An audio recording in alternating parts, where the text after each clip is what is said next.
market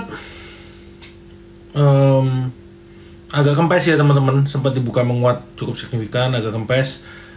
Menjelang penutupan flow dari asing itu ada transaksi lumayan naik ya. Tadi menjelang penutupan ada akhirnya asing kan net buy sekitar 800 miliar hari ini. Net buy paling gede itu ada di banking seperti biasa BBCA, BRI, BNI, BNI net buy oleh foreign, menarik ini teman-teman. Terus kalau yang lain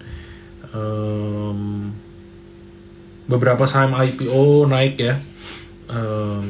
Cyber IPO kemarin, hari ini masih ARA. Mutu juga ARA, dua-duanya underwriternya Trimegah teman-teman. Terus LMAX IPO hari ini juga ditutup ARA. Tadi kan sempat ARB tutupan ARA luar biasa untuk LMAX. Terus market gimana nih teman-teman? Kan pasti banyak yang penasaran ya sama market. IHSG ini kalau kita lihat tiap kali dia mendekati 6.900, 7.000 terus agak kempes lagi. Ini kan kejadian juga di minggu lalu ya, mendekati 6.950-an, mendekati 7.000 terus dia kempes. Sebelumnya itu juga sama, pas di bulan April itu mendekati 7.000 kempes. Sebelumnya di bulan Februari juga sama. Kayaknya agak berat banget nih untuk IHSG bisa break atau tutup di atas 7.000. Jadi apa yang kira-kira bisa membuat IHSG ini kembali bergerak menguat?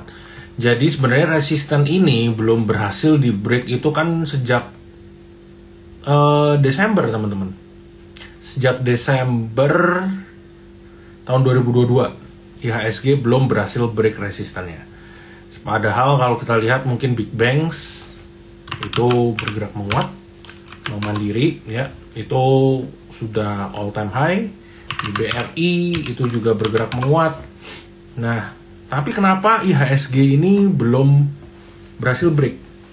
Karena kalau kita lihat sebenarnya banyak saham-saham big caps lainnya itu yang terus turun ya. Salah satunya itu Telkom, nggak kempes ditiup. Waduh, kalau bisa saya tiup naik sih mau banget ya. Saya tiupin terus aja IHSG-nya tiap hari. Cuman ya kalau kita lihat beberapa big caps itu kan loyo teman-teman. Kayak kita lihat Telkom itu salah satunya. Ya Telkom kurang big caps apa gitu kan. Dulu selalu menjadi jagoan dari foreign. Cuman sekarang kita lihat Telkom ini dia dari bulan lalu dia ini udah turun sebentar. Saya coba lihat ya, dari bulan lalu ini dari sekitaran Juli lah kan ya, dari Juli ke Agustus udah turun sekitar 10% untuk Telkom. Dan dari high-nya which is itu ada di bulan April dia udah turun hampir 20% untuk Telkom. Sedangkan kalau kita lihat sektor telekomunikasi lainnya hari ini itu bergerak menguat, terutama di ISAT. Jadi kan pada nanya nih, kayak sebenarnya Telkom ini kenapa gitu? Kenapa Telkom itu sahamnya terus turun? Bukannya Telkom ini blue chip, bukannya konsumsi data itu meningkat, ya kan? Bukannya katanya price war ini udah nggak ada. Yang perlu teman-teman tahu, Telkom ini dia itu agak berbeda dengan agak berbeda dengan sektor telekomunikasi lainnya seperti si ISAT maupun Excel. Telkom ini dia masih banyak legacy bisnis, yang artinya kalau di ISAT dan ISAT dan Excel itu kan gedenya di data teman-teman. Subscribernya naik, jadi revenue per usernya juga naik, itu didukung oleh konsumsi untuk data. Sedangkan ya Telkom ini mirip, cuman dari sisi legacy bisnis yaitu adalah voice dan SMS, itu yang terus membebani Telkom, teman-teman. Jadi itu yang membuat Telkom ini earnings-nya kuartal kedua kemarin kurang begitu bagus. Dan orang berekspektasi, wah kalau gitu kayaknya masih akan terus terbebani nih. Sedangkan kita bandingkan dengan XL dan Indosat, average revenue per usernya itu kan naik. Dari sisi teknikalnya juga menarik. Kita akan lihat, saya akan tunjukin ini ke teman-teman. Sebentar.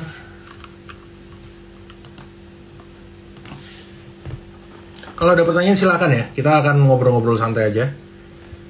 Nah, ini teknikalnya Telkom. Pada saat itu di sini udah break, udah jebol.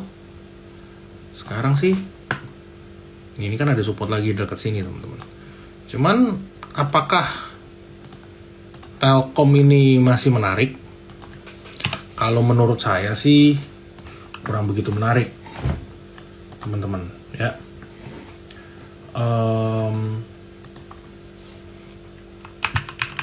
Breaking news baru aja di announce Pani akan right issue lagi ya sekitar 9 T-an.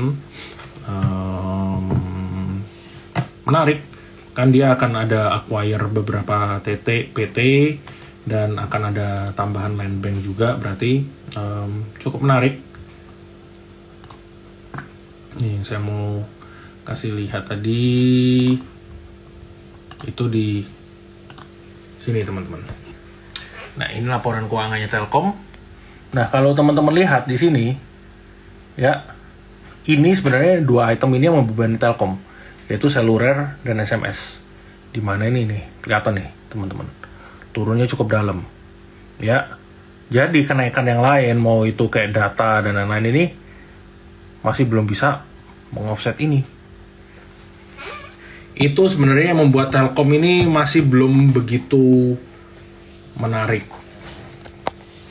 Nah kalau Excel, kita lihat Excel ini, saya tunjukin teknikalnya dulu sembari saya bukain resultnya.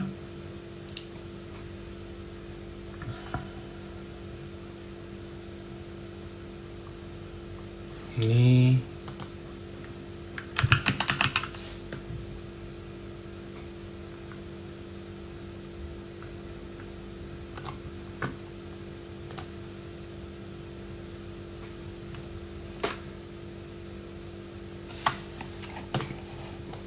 sebentar.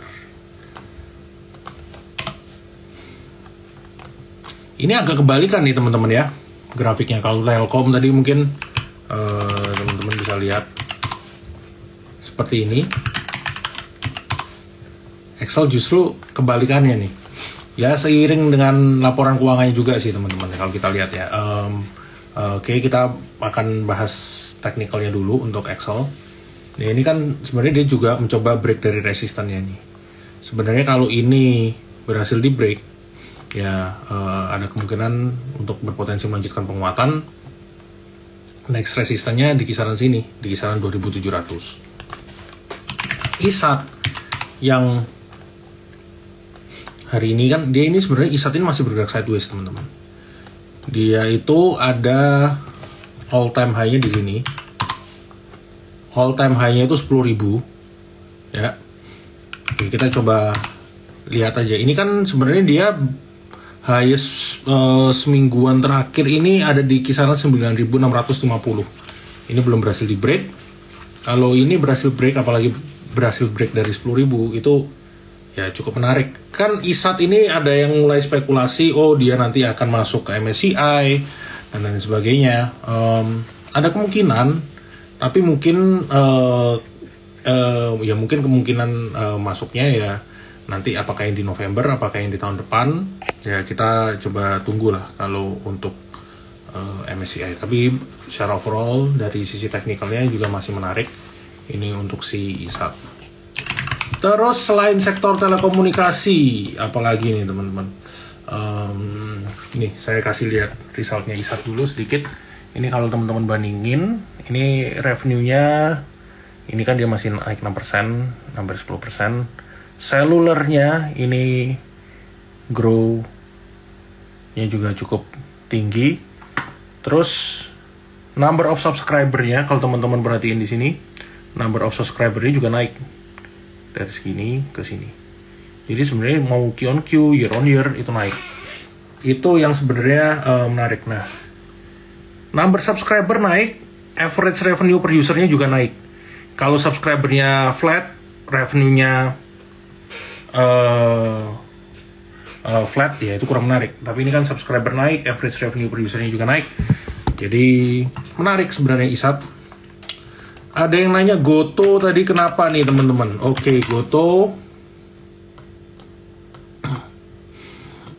Nih, kalau kita lihat Goto technicalnya sebenarnya di area sini jebol. Tadi kita lakuin stop loss ya untuk Goto.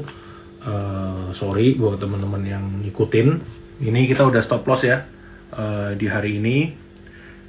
Bulan ini kita udah ada stop loss Goto dan Gudang Garam.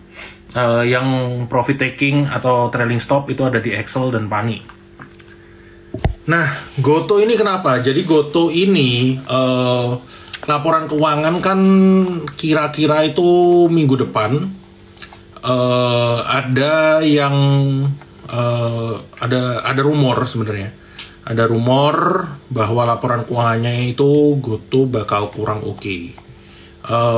Profitability masih naik, tapi GMV-nya bisa turun, nggak sesuai ekspektasi. Lalu yang dikhawatirkan kalau GMV-nya masih turun-turun terus, market share-nya juga bisa turun, mau itu dari ride hailing atau even e-commerce-nya, ya yang ditakutin akan kalah market share dan lama-lama profitability-nya juga akan turun. Itu sebenarnya yang dikhawatirkan. Apakah benar seperti itu result-nya ya? Kita tunggu aja di minggu depan.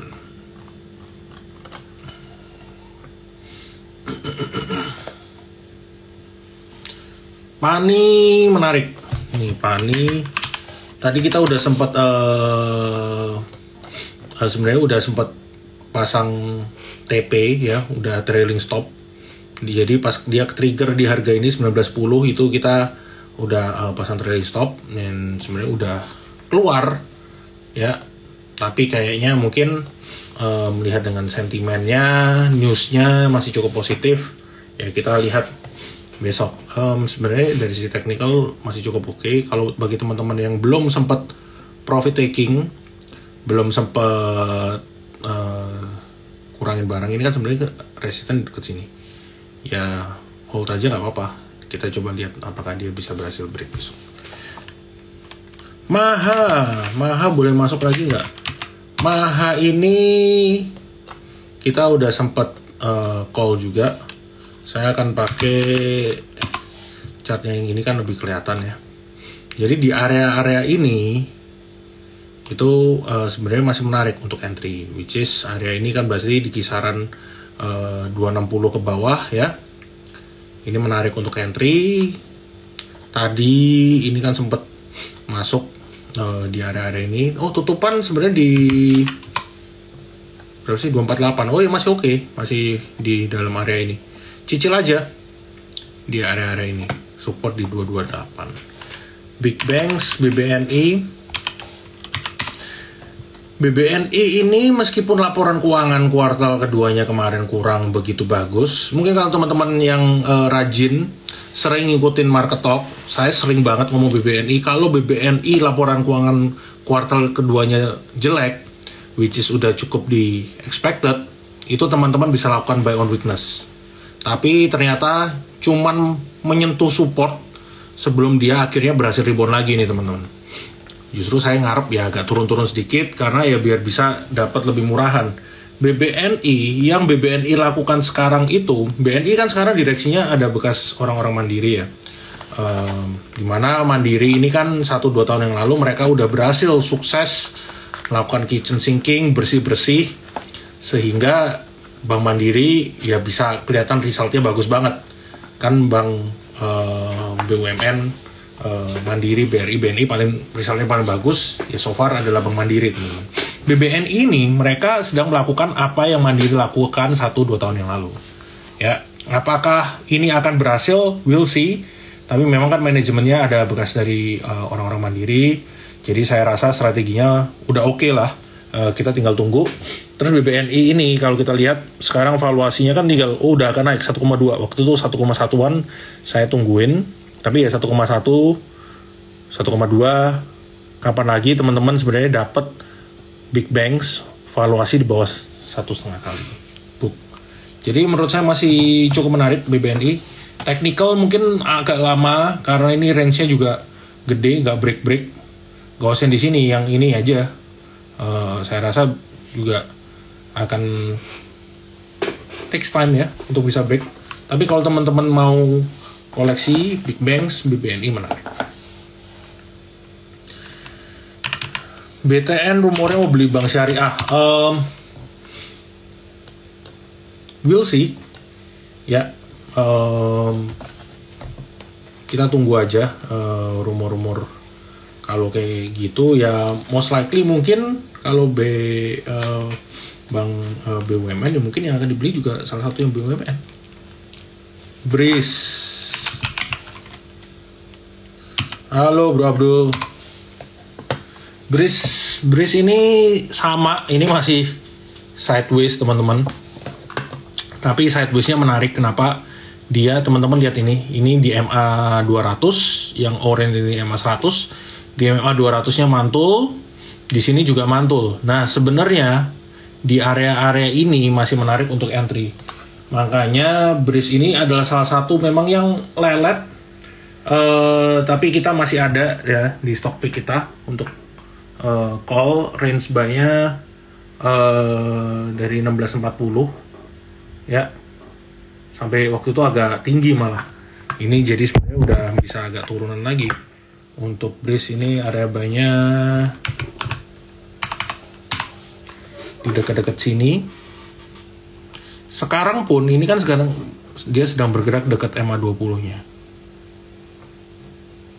Memang dia masih sideways, jadi ya akumulasi aja teman-teman. Cicil-cicil dekat-dekat support entry-nya.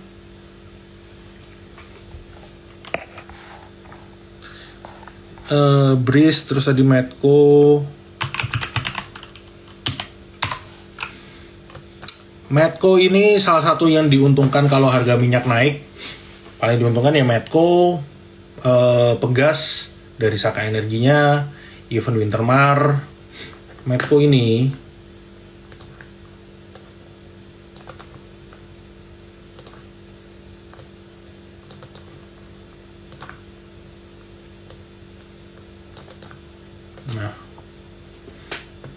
wah, mau 17 Agustus dia ngebentuk flag teman-teman, bendera merah putih. Anyway, menarik ya ini untuk teman-teman watch, atau mungkin waktu itu kita juga udah sempat TP di sini di Medco ini. Medco waktu itu TP di berapa ya? Saya lupa TP-nya di berapa. But anyway lagi pullback. Jadi dekat-dekat sini teman-teman bisa lakukan entry. Itu di dekat 10.30 lah. Saya kasih areanya ya dekat-dekat sini lah. Kalau teman-teman mau support terdekatnya di sini, tapi supportnya juga bisa di spare sampai ke sini. Ini untuk Medco. Raja SMSM. Ini dia nanya auto ya. Auto mah kayak gini nih uptrend, jadi hold aja. Bagi teman-teman yang penasaran sama auto, Kamis minggu lalu kita ada bahas ya. Teman-teman bisa cek rekamannya. Itu bareng Bro Richard sama Tere. Asus. Nah, Asus ini sebenarnya dia cukup rapi nih teman-teman. Ini kan low di sini 1, 2. Ini juga di sini bisa di spare sampai sini. Ya, selama dia nggak tembus ke bawah 605, nggak tembus ke bawah support ini masih oke untuk Asus. Mantap. Kalau mau entry BBNI, tadi saya belum kasih area entry nggak? Idealnya saya akan nunggu dekat-dekat sini. Tapi di harga sekarang entry dulu sebagian. Kalau dia koreksi dekat-dekat support sini, tambah lagi. Ingat BBNI ini lama ya. Jadi mungkin kalau buat yang trading, carinya trading cepat juga agak susah sebenarnya.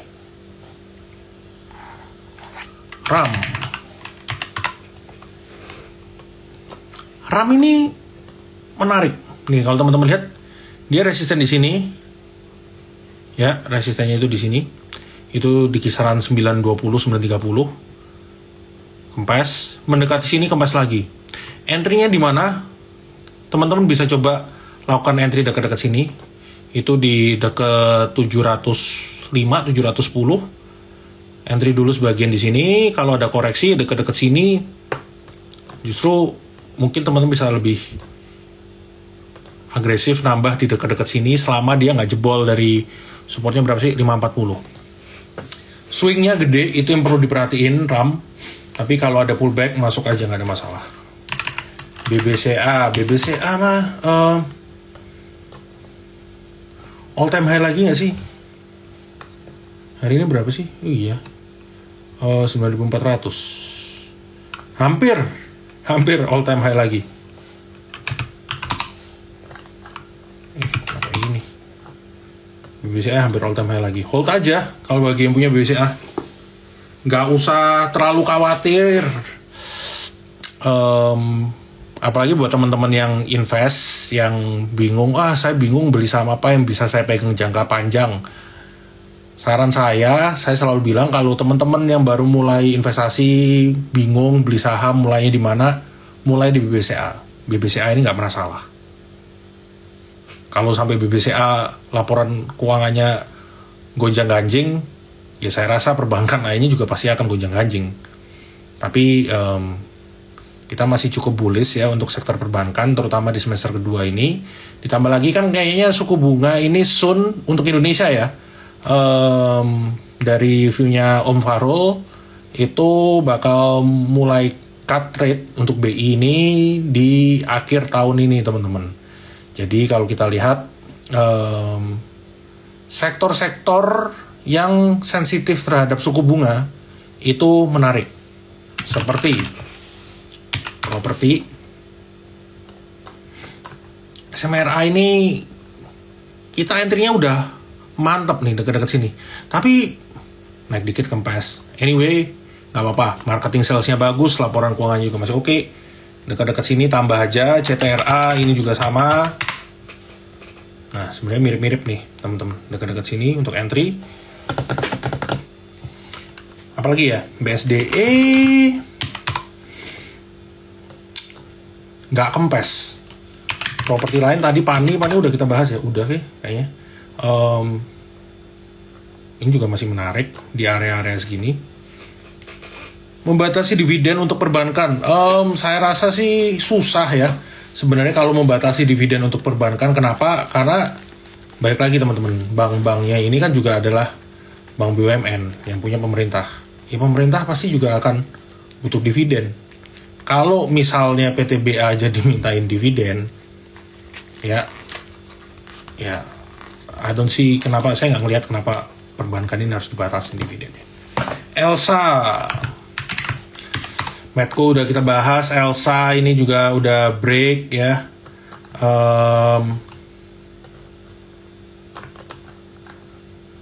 Ini udah lama saya nggak update Elsa.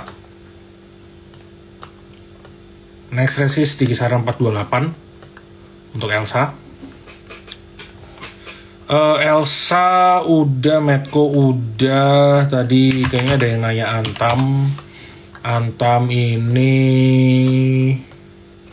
sebenarnya dia kan sideways. Ini nih, saya zoomin. Nah, biar lebih kelihatan yang sini. Ini kan dia sideways teman-teman, ya. Dekat sini mantul, ini mantul. Tapi di sini dia juga belum break. Dia butuh break tutup di atas 2050 deh. Maka next resistance ini 2150. Cuan dan MBMA. Oh tadi mahal nih MBMA. Nah MBMA ini yang agak berat nih. Kenapa MBMA ini berat? MBMA ini sebenarnya kan ya adalah penunjang untuk nanti kalau teman-teman percaya dengan story-nya electric vehicle, Indonesia akan menjadi hub-nya untuk EV, baik itu produksi baterainya, kita punya resources-nya. Tapi itu kan bukan sesuatu yang instan, teman-teman. Bakal butuh waktu yang cukup panjang. Kenapa? Ya balik lagi, kita masih punya smelternya dulu, misalnya untuk nikel dan copper dan lain sebagainya, ya kan. Kita mesti ada yang actually company yang mau berinvestasi di Indonesia, atau mungkin ada perusahaan besar either dari China or Tesla or siapapun yang mau kayak bikin hubnya di Indonesia. Dan itu kan semua perlu proses. Tapi ya menurut saya electric vehicle itu adalah masa depannya. Jadi saham-sahamnya ya menarik, tapi nggak sekarang. Menarik, tapi kalau teman-teman expect 1-2 mingguan lagi, ya mungkin itu bisa aja. Itu ya dari secara teknikal, tapi ini dari teknikalnya pun sepertinya sih masih sideways. BBNI udah kita bahas, NCKL, UVCR, apa kabar nih saham? Ini ada nama Trimegahnya, tapi nggak related ke kita ya. Nanti kayaknya waktu itu masih banyak yang salah kaprah kalau ini satu grup ya sama Trimegah. Enggak. NCKL satu grup ya? Enggak, cuma namanya aja. Ini UVCR resisten di 160. Tapi NCKL ada yang nanya nggak sih? Kayaknya ada deh. Ini juga sama seperti MBMA tadi, kemungkinan masih akan sideways. MBKA, ini MBKA salah satu yang menarik juga. Ini biar kelihatan. Kenapa ini goyang? Nih. Dia nggak bentuk hammer nih, kelihatan nggak sih? Nah, ini di sini mantul, sempat gerak di bawah, mantul lagi, gerak di bawah, mantul lagi. Nah, ini terus mantul nih teman-teman. Support di 3290, resisten paling dekat di 3600. MTEL, aduh MTEL ini agak, udah mulai naik ternyata. Oke. Resisten di 735. Mutu nggak bisa dianalisa, baru listing hari ini. Kalau bagi yang udah punya, dan saya rasa dapatnya kan juga nggak banyak ya, kemarin di IPO, hold aja buat Mutu. Lumayan buat uang jajan, uang makan siang. PGEO, wah internetnya agak ngadat. PGEO,